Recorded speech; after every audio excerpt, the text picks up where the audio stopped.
Sabe quando a criança engasga e parece que o coração vai a 1000 por hora e a gente para de respirar junto com a criança? E se eu contar para vocês que nem sempre isso pode indicar que a criança está engasgada? Às vezes pode apenas significar que ela está com um reflexo gag.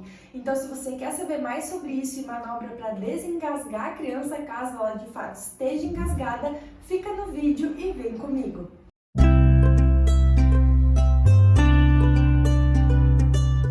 Bem-vindos ao canal, meu nome é Jaqueline e hoje nós começaremos o vídeo falando sobre o que é o reflexo gag.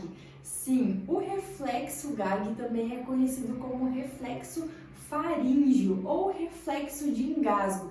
E ele não é um engasgo. Geralmente quando a sua criança está com esse reflexo, parece que ela está engasgada, mas não, ela não está. E o que é esse reflexo gag? Ele seria uma contração dos músculos faríngeos, justamente quando algum alimento maiorzinho, por exemplo, entra em contato com algumas partes da região lá de trás da boquinha da sua criança. E é bom que isso aconteça porque isso auxilia com que a criança de fato não se engasgue. Então isso vai se assemelhar muito a uma ânsia de vômito. Então vai parecer que a criança está tentando vomitar. É com isso que se assemelha. Geralmente as pessoas confundem com o engasgo porque de fato é muito parecido. Mas diante disso, eu gostaria de, antes de entrarmos na manobra de desengasgo, explicar para vocês o porquê que as crianças, sobretudo as mais bebezinhas, né, as mais pequenininhas, elas têm essa questão do engasgo mais frequente do que em adultos, por exemplo, essa questão do refluxo, né? Isso acontece porque nós temos uma barreira, nós adultos, nós temos uma barreira anti-refluxo chamada ângulo de His, que é um ângulo que tem entre o esôfago e o estômago. Eu vou colocar alguma foto aqui para melhor exemplificar para vocês. E acontece que essa voltinha, esse ângulo de His, faz com que o alimento tenha uma certa dificuldade em retornar para o esôfago e então dê essa sensação na gente. Mas as criancinhas, elas ainda não têm esse ângulo tão bem desenvolvido. Então, ao invés de formar uma angulação, acaba ficando algo mais reto, então é muito mais fácil para o alimento acabar voltando. E é por isso que elas têm esse refluxo muito mais frequente.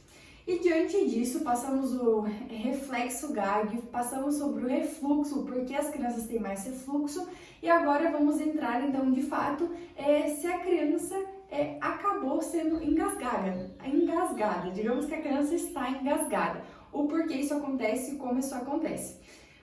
Em um primeiro momento, a gente precisa esclarecer a questão do engasgo. Isso porque ele pode ser total ou parcial. O engasgo parcial não vai obstruir toda a passagem ali de ar da criança. Já o engasgo total vai obstruir toda a passagem de ar. E aí eu vou contar com a ajuda da minha boneca, emprestada boneca, para explicar para vocês como a gente pode identificar. E é muito importante identificar porque a depender do tipo de engasgo que o bebezinho, a criancinha vai estar, o procedimento também será diferente. Então, em um primeiro momento, como identificar? Quando a criança estiver com um engasgo parcial, ela vai ter algumas características, como por exemplo, ela vai estar tossindo, ela vai estar chorando, ela vai estar com a respiraçãozinha dela bem acelerada e ela também vai estar agitada, isso no engasgo parcial.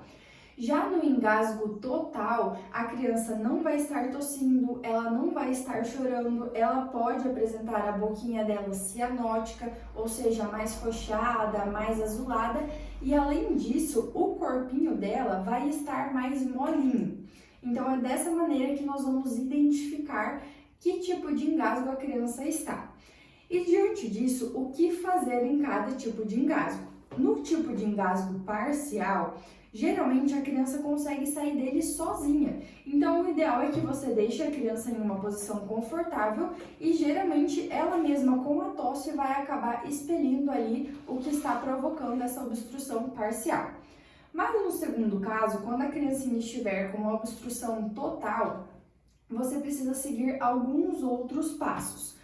O primeiro deles não é o primeiro passo, é o que antecede o primeiro passo. Tentar manter a calma. Eu sei que é difícil, mas o ideal é que você tente manter a calma, porque você consegue sim resolver a situação que você está encontrando.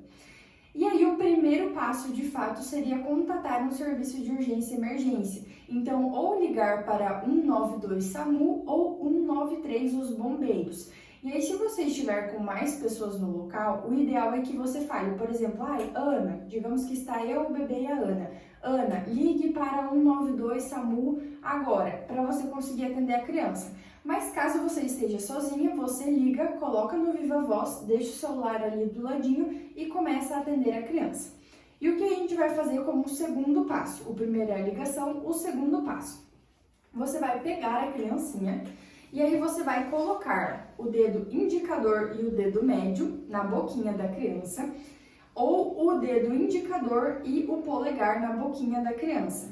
Eu encontrei as duas referências. A referência falando para colocar o polegar e o dedo indicador é do APH Brasil, Atendimento Pré-Hospitalar Brasil, e a do indicador e o dedo médio seria uma referência da USP. Então você coloca a criancinha no seu antebraço, assim, e na região entre as escápulas são esses ossinhos aqui, você vai dar 5 tapas. Então, com a palma da mão, fazer 1, 2, 3, 4, 5.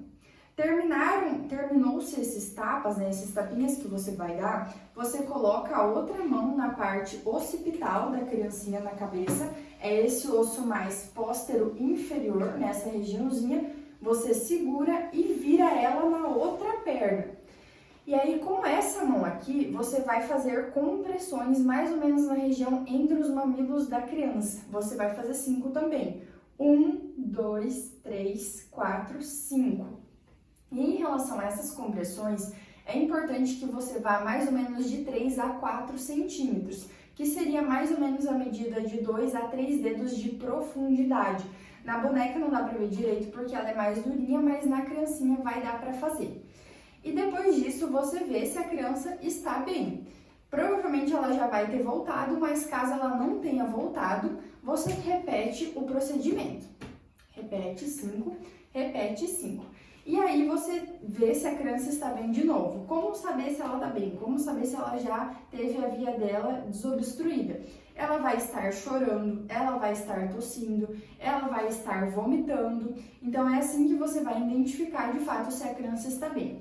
Caso ela continue inconsciente, lembrando que a todo momento você estará ali com o auxílio de profissionais também, né? Seja do SAMU, seja dos bombeiros, que provavelmente eles estarão instruindo em relação aos passos também.